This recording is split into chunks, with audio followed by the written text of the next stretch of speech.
en las calles polvorientas de la Atenas del siglo V a.C., entre el bullicio del ágora y el olor a aceite de oliva, caminaba un hombre que no parecía destinado a la grandeza, descalzo, con ropas raídas y una nariz que los contemporáneos describían como de boxeador. Sócrates era todo menos la imagen convencional de un sabio. Sin embargo, este hijo de un cantero y una partera se convertiría en el pensador más influyente de Occidente, aunque nunca escribiera una sola línea. ¿Qué hace a este personaje tan fascinante? La respuesta está en tres paradojas fundamentales que definen su legado en primera paradoja. El analfabeto que enseñó a pensar. En una época donde el conocimiento se medía por volúmenes escritos, Sócrates eligió el diálogo vivo como su medio. Mientras los sofistas recitaban discursos memorizados, él prefería las preguntas incómodas en las esquinas del mercado. Su herramienta no era el papiro, sino la conversación directa, cara a cara. Este método, aparentemente simple, contenía una profundidad que aún hoy nos desconcierta. Segunda paradoja. El ciudadano leal, condenado por su patria. Sócrates amaba a Atenas con fervor. Combatió por ella en 3 guerras, soportando el frío y el hambre como soldado de infantería. Sin embargo, esta misma ciudad que defendió con su cuerpo lo condenaría a muerte por corromper a la juventud. El juicio del 399 a.C. no fue solo el fin de un hombre, sino el primer gran conflicto registrado entre el pensamiento libre y el poder establecido. En tercera paradoja, el mártir que triunfó al perder su muerte por cicuta debería haber sido el final. En cambio, se convirtió en el comienzo de toda una tradición filosófica. Platón, su discípulo más famoso, transformaría esas conversaciones callejeras en diálogos que fundarían la filosofía occidental. Aristóteles, alumno de Platón, extendería este legado. Así, el hombre que no escribió nada se convirtió en la fuente de todo. El contexto histórico es crucial para entender su impacto. Atenas atravesaba su crisis existencial. Después de la gloria de las guerras médicas, venía la humillante derrota ante Esparta. La democracia, ese experimento audaz, mostraba sus grietas. En este clima de incertidumbre, los sofistas ofrecían éxito rápido mediante el dominio de la retórica. Sócrates, en cambio, proponía algo más radical y más difícil: el examen constante de uno mismo. Nuestras fuentes sobre Sócrates son tan fascinantes como problemáticas. Tenemos 3 versiones contradictorias. 1. El Sócrates de Platón, el sabio, ideal, casi mítico. 2. El Sócrates de Jenofonte, el consejero práctico, moralizante. 3. El Sócrates de Aristófanes, el charlatán absurdo de las nubes. Esta multiplicidad de imágenes nos revela algo profundo. Sócrates era un espejo que reflejaba las expectativas y temores de cada observador. Los poderosos veían en él una amenaza, los jóvenes un guía, los conservadores un corruptor. Su figura desbordaba cualquier categoría simple. Hoy, en nuestra era de información masiva, pero sabiduría escasa, el mensaje socrático resuena con nueva fuerza. Cuando las redes sociales premian las certezas absolutas y los algoritmos nos encierran en burbujas cognitivas, el solo sé que no sé nada se convierte en un acto revolucionario. La mayéutica socrática, ese arte de hacer preguntas que dan a luz ideas, podría ser el antídoto que necesitamos contra el pensamiento dogmático. La ironía final es que Sócrates, condenado por corromper a la juventud, se convirtió en el mejor profesor que la humanidad haya tenido. Su lección fundamental sigue vigente. Las preguntas valiosas son más importantes que las respuestas fáciles. En un mundo que nos exige opiniones instantáneas sobre todo, quizás necesitemos recuperar ese valor para decir no lo sé y a partir de allí comenzar a pensar de verdad. La vida de Sócrates, el héroe imperfecto que nadie esperaba. Nació hacia el 470 a.C. en las faldas del Monte Galeo, donde el polvo de los talleres de mármol se mezclaba con el olor a hierbas medicinales. Su padre, Sofronisco, cantero de manos callosas, le enseñó que la verdad se esculpe con paciencia. Su madre, Fenáreta, partera de sonrisa cansada, le mostró que el conocimiento no se impone, sino que se ayuda a nacer. Esta dualidad marcaría su destino. Sería al mismo tiempo el demoledor de certezas y el partero de ideas. Su juventud coincidió con el esplendor ateniense.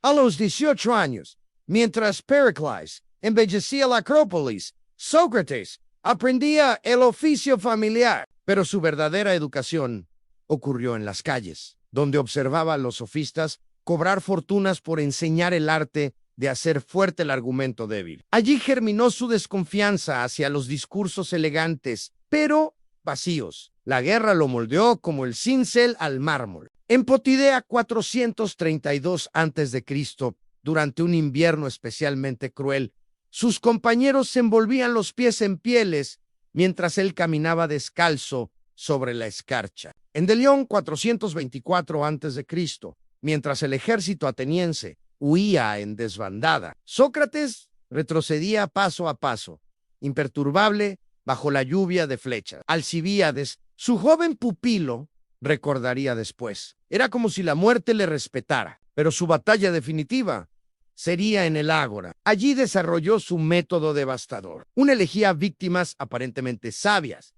Dos les pedía definir conceptos básicos. ¿Qué es la justicia? ¿Qué es el valor? 3. Con preguntas aparentemente inocentes, revelaba sus contradicciones. 4. Los dejaba intelectualmente desnudos, conscientes de su ignorancia. Este terrorismo filosófico le ganó admiradores como Platón, el brillante aristócrata, que abandonó la política para seguirlo, y críticos como Anito, poderoso artesano, cuyo hijo lo abandonó por Sócrates. El juicio del 399 a.C. fue la culminación de estas tensiones. 3 acusaciones formales. 1. Corromper a la juventud. 2. No creer en los dioses atenienses. 3. Introducir nuevos demonios. Su famoso daimonio.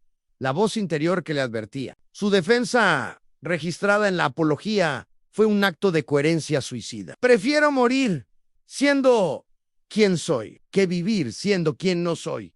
Mientras tenga aliento y capacidad, no dejaré de filosofar. Una vida no examinada no merece ser vivida. Condenado por estrecho margen 280 contra 221. Rechazó escaparse cuando sus amigos sobornaron a los guardias. En su última noche, mientras sus discípulos lloraban, él debatió sobre la inmortalidad del alma. Al amanecer, bebió la cicuta con la misma serenidad con que había bebido el vino en los simposios. Su último gesto fue recordar una deuda. Critón, debemos un gallo a Asclepio. No olvides pagarla. El método socrático. La maquinaria de guerra filosófica. El método socrático no fue simplemente una técnica de preguntas y respuestas. Fue un sistema de destrucción controlada de ilusiones intelectuales, tan preciso como un reloj suizo y tan peligroso como una espada desenvainada. Imagínelo como una máquina de 3 engranajes perfectamente sincronizados. Primer engranaje, la ironía mortal. Sócrates comenzaba cada diálogo adoptando el papel de ignorante. Solo sé que no sé nada no era modestia. Era una trampa dialéctica, como un cazador que se camufla. Fingía admiración por el supuesto saber de su interlocutor. En el Menón, por ejemplo, halaga al joven aristócrata. ¡Qué afortunado eres por haber aprendido de Gorgias! Esta falsa modestia hacía que sus víctimas bajaran la guardia antes del ataque filosófico. Segundo engranaje, la mayéutica aséptica, el arte de parir ideas, seguía un aislamiento del concepto, que es X en sí mismo. 2. En extracción de definiciones. Dime exactamente qué entiendes por piedad. 3. Desinfección de contradicciones. Si dices que piedad es lo que agrada a los dioses, pero los dioses discuten entre sí, ¿cómo sabes que les agrada? En el Eutifrón, este método reduce a un experto religioso a un estado de confesada ignorancia en apenas 7 intercambios. Tercer engranaje, el elenchus implacable. Este mecanismo de refutación sistemática operaba mediante identificación de premisas ocultas. Estás diciendo entonces que demostración de incompatibilidad, pero antes Afirmaste que destrucción controlada. Luego, tu definición no puede ser correcta. En el Gorgias, desmonta la retórica como mera adulación, comparándola con la pastelería. Ambas dan placer sin preocuparse por el bien real. El manual de operaciones completo incluía una selección del blanco. Prefería presas con reputación de sabiduría. 2 medición de defensas. Exploraba el terreno con preguntas aparentemente inocentes. 3 ataque escalonado. Una pregunta llevaba a la siguiente como eslabones de una cadena. 4 en retirada estratégica. Nunca ofrecía respuestas, solo dejaba la semilla de la duda. Los efectos secundarios de este método eran brutales. Crisis existencial en Menón, me has hechizado como una raya torpedo. Ira incontrolable en Trasímaco. Es una vergüenza que te dejen hablar así. Admisión de derrota en Eutifrón. Tengo prisa, Sócrates. Debo irme. Pero el verdadero objetivo no era humillar, sino curar.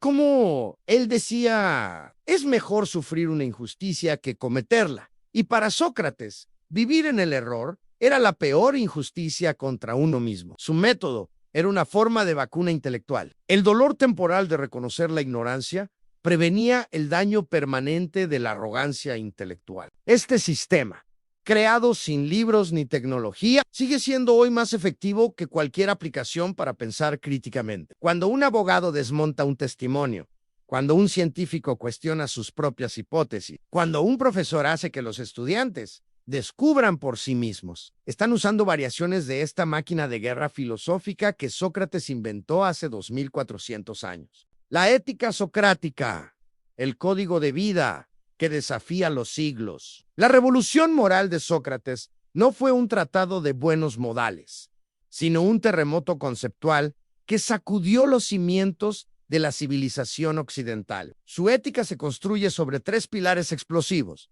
que aún hoy nos interpelan. El intelectualismo radical. Nadie hierra voluntariamente. Esta afirmación, que parece contradecir toda experiencia humana, es en realidad un misil dirigido contra nuestras excusas cotidianas. Sócrates argumentaba que todo mal acto proviene de un error de cálculo. Creer que algo dañino es beneficioso. La verdadera sabiduría incluye necesariamente la virtud. El pecado es, en esencia, ignorancia disfrazada. Ejemplo paradigmático. En el Protágoras, debate cómo un hombre puede saber que algo es malo para su salud y aún así hacerlo. 2. La paradoja del autogobierno. Es mejor sufrir injusticia que cometerla. En una época donde el honor se medía por la capacidad de devolver golpes, Sócrates propuso lo impensable. El verdadero daño no está en lo que otros nos hacen. El peor crimen es contra uno mismo. Corromper el alma, la coherencia interna, vale más que la reputación externa. Esta idea alcanza su clímax en el Critón, donde rechaza escapar de su condena a muerte porque violaría las leyes de la ciudad que lo formaron. Para él, la vida sin principios no era vida. 3. La mayéutica existencial. Conócete a ti mismo. El famoso aforismo del oráculo de Delfos se convierte en Sócrates en un proceso activo. Nivel 1, descubrir las propias contradicciones. Nivel 2, identificar los valores prestados, lo que creemos, por tradición o presión social. Nivel 3, distinguir entre deseos corporales y anhelos del alma. Nivel 4, alinear acciones con conocimiento verdadero. El laboratorio socrático. Casos prácticos. Caso 1. El político, ambicioso, diagnóstico, confunde poder con excelencia. Terapia, que es el poder sin justicia. Efecto, crisis de identidad profesional. Caso 2. El comerciante avaro. Diagnóstico, equipara riqueza con felicidad. Terapia, puedes llevarte tu oro a la tumba. Efecto, revaluación existencial. Caso 3.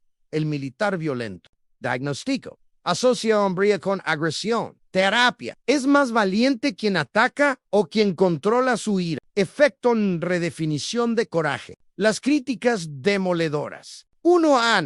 De Aristóteles. Sócrates convierte la virtud en geometría moral, pero el hombre no es un teorema. 2. De Nietzsche. Este racionalismo moral es una venganza de los débiles contra la vida.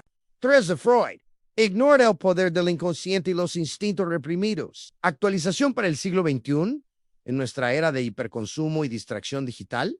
La ética socrática resurge como sistema operativo alternativo. Una contra el culto a la productividad. ¿Vale la pena hacer bien lo que no debería hacerse? 2. Frente a las redes sociales. ¿Cuántas de mis opiniones son realmente mías? 3. Ante la crisis ecológica. ¿Qué legado real deja mi estilo de vida? El experimento final, Sócrates propone un test decisivo. Imagina que tus pensamientos y acciones fueran proyectados en una pantalla gigante. ¿Podrías sostener la mirada del público sin avergonzarte? ¿Reconocerías coherencia entre lo que dices creer y lo que realmente haces? ¿Qué cambiarías si supieras que serás juzgado por tus elecciones más privadas? Esta ética no ofrece consuelos fáciles ni listas de mandamientos. Es un espejo implacable que nos devuelve la imagen de nuestras contradicciones. Por eso sigue siendo, 24 siglos después, el sistema moral más incómodo y necesario jamás creado. La teoría del alma, el manual de usuario que Sócrates nos dejó. Sócrates revolucionó el concepto del alma, psyche, transformándolo de una sombra mitológica a un campo de batalla filosófico. Su teoría no era abstracta, sino un manual práctico para la existencia. La gran innovación. El alma como núcleo de identidad. Mientras los griegos veían el alma como un fantasma inmaterial, Sócrates la definió como el yo auténtico, distinto del cuerpo, la sede de la razón y la moral. Un proyecto inacabado que requiere constante trabajo. En el Fedón lo expone con crudeza. Los filósofos practican morir no como suicidio, sino como liberación del alma de la tiranía corporal. 2. La estructura trinitaria. Aunque Platón desarrollaría esto, las bases son socráticas. La razón, el auriga que guía el carro, thymoai, espíritu, los caballos nobles de la voluntad, apetitos, los caballos rebeldes de los deseos, ejemplo práctico. Cuando en el Protágoras debate sobre el autocontrol, muestra cómo la razón debe gobernar los apetitos, no aniquilarlos. 3. La inmortalidad. Como consecuencia lógica, su argumento en el Fedón sigue desafiando a neurocientíficos. El alma conoce verdades eternas. 2. Lo eterno no puede surgir de lo mortal. 3. Luego, el alma debe ser eterna. 4. El daimonion. El GPS moral, su famosa voz interior que le advertía, era no una alucinación, sino intuición racional. El prototipo de la conciencia moderna. Un sistema de alerta temprana contra errores existenciales. Aplicaciones en el mundo real. Caso 1. El ejecutivo estresado. Diagnóstico. Confunde su ser con sus logros. Terapia. ¿Quién eres cuando pierdes tu puesto? Efecto. Redescubrimiento de identidad. No laboral. Caso 2. El adicto al placer. Diagnóstico. Alma secuestrada por apetitos. Terapia. ¿Qué queda cuando el placer pasa? Efecto. Rehabilitación de la capacidad de demora. Caso 3. El fanático ideológico. Diagnóstico. Razón esclavizada por themas. Terapia. ¿Amas la verdad o solo tener razón? Efecto. Flexibilización cognitiva. Críticas contemporáneas. Una neurociencia. No hay evidencia de alma separable del cerebro. 2. Existencialismo. Demasiado racionalista para la condición humana. 3. Budismo. El yo es una ilusión, no una esencia. Actualización para la era digital. El alma como sistema operativo en riesgo de hackeo. Los algoritmos como nuevos daimones que suplantan la voz interior. La atención como nuevo campo de batalla del autogobierno. El ejercicio definitivo. Sócrates propone un experimento mental. 1. Imagina que tu alma es un edificio. 2. ¿Qué habitaciones has descuidado? 3. ¿Qué puertas mantienes cerradas? 4. ¿Qué cimientos necesitan reforzarse? Esta teoría no es metafísica ociosa, sino tecnología existencial. Cuando un psicólogo cognitivo habla de esquemas mentales, cuando un coach de propósito vital, cuando un neurólogo de neuroplasticidad, todos están, sin saberlo, dialogando con el fantasma de Sócrates. Su verdadero legado fue mostrarnos que el alma no es algo que tenemos, sino algo que hacemos, y que ese hacer es la tarea más urgente de todas. El legado socrático, como un hombre sin escritos, moldeó el mundo moderno. La influencia de Sócrates se extiende como un código genético a través de la civilización occidental, manifestándose en ámbitos que hubieran dejado perplejo al propio filósofo. Unas revoluciones políticas inspiradas en su martirio. La Ilustración francesa tomó su figura como símbolo de razón frente a la tiranía. Los padres fundadores de Estados Unidos modelaron la libertad de expresión sobre su defensa. Los movimientos de desobediencia civil de Gandhi a Martin Luther King se basan en su principio. Es mejor sufrir injusticia que cometerla. 2. El método científico como hijo no reconocido, su énfasis en la duda sistemática, prefigura el método hipotético deductivo. La mayéutica evolucionó en la revisión por pares académica. Su rechazo a argumentos de autoridad anticipó la mentalidad científica moderna. 3. Psicoterapia o la mayéutica con bata blanca. La terapia cognitivo-conductual replica su estructura de cuestionamiento. El psicoanálisis retoma su concepto de parir verdades ocultas. Los enfoques existenciales actualizan su conócete a ti mismo. 4. Educación, del adoctrinamiento al pensamiento crítico. El modelo de Harvard, discusión socrática, domina las mejores universidades. La pedagogía constructivista es su mayéutica aplicada a niños. Los exámenes orales son un tributo inconsciente a su método. 5. Tecnología. Silicon Valley como ágora digital.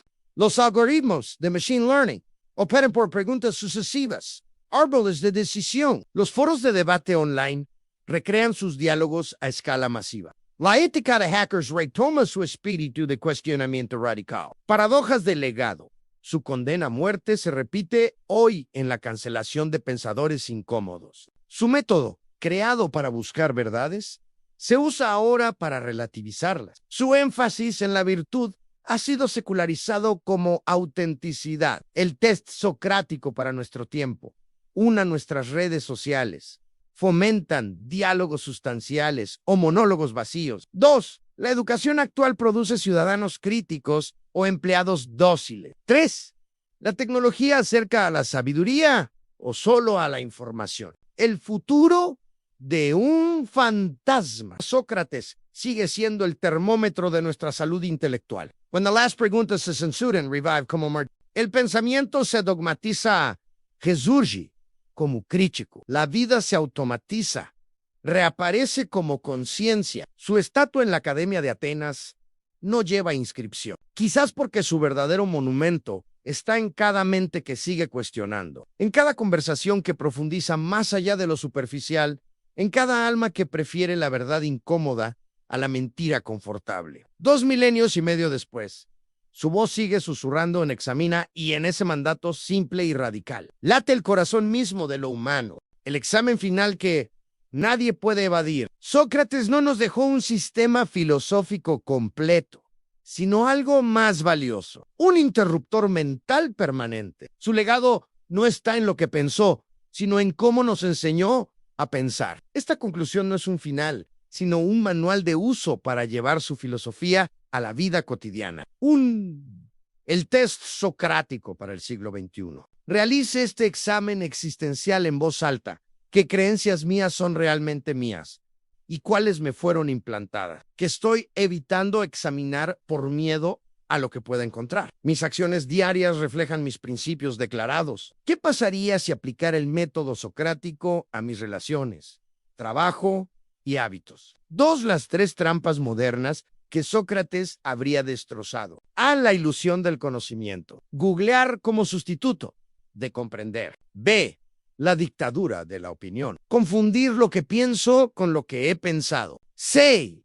La tiranía del like. Buscar validación en lugar de verdad. 3 ejercicios prácticos de mayéutica contemporánea para usar hoy mismo. Ejercicio 1. El cuestionamiento de noticias. Paso 1. Identificar una afirmación obvia. Paso 2, preguntar qué significa exactamente esa afirmación. Paso 3, buscar contradicciones internas. Paso 4, rastrear intereses ocultos. Ejercicio 2, a la autopsia de decisiones, seleccionar una elección reciente, diseccionar sus premisas ocultas, identificar alternativas no consideradas, calcular el costo filosófico. Ejercicio 3. El banquete inverso. Invitar a alguien con ideas opuestas. Practicar escucha mayéutica. Buscar 3 puntos de coincidencia esencial. Mapear los presupuestos culturales de ambos. 4. El último desafío socrático. Imagine que dentro de 2400 años, alguien estudiará su vida como nosotros estudiamos la de Sócrates. ¿Qué preguntas le harían sobre sus elecciones? ¿Qué contradicciones encontrarían? ¿Qué juicio final merecería su coherencia vital? La gran ironía final. El hombre que dijo, solo sé que no sé nada, nos dejó el conocimiento más valioso, el método para seguir aprendiendo. Su muerte fue en realidad un nacimiento, el de la conciencia crítica occidental. Ahora la pregunta es nuestra. ¿Usaremos ese legado o lo convertiremos en otro ítem del Museo de las Ideas? Bien, si has llegado hasta aquí, felicitaciones. No solo has visto un video, sino que has completado un entrenamiento filosófico de alto nivel. Sócrates estaría orgulloso. O quizá te haría 10 preguntas incómodas sobre lo que acabas de aprender. Pero esto no termina aquí. La filosofía no es para guardarla, sino para vivirla. Suscríbete al canal Ciencia con Cristian si quieres más viajes como este, donde destrozamos mitos, cuestionamos dogmas y exploramos las grandes ideas que dan forma al mundo. Comenta con una pregunta que le harías a Sócrates si lo tuvieras frente a ti. ¿Qué tema moderno lo volvería loco? ¿Redes sociales, política, inteligencia artificial? Activa la campanita, porque pronto vendrán más filósofos, más debates y más herramientas para pensar con claridad en un mundo lleno de ruido. Nos vemos en un próximo video.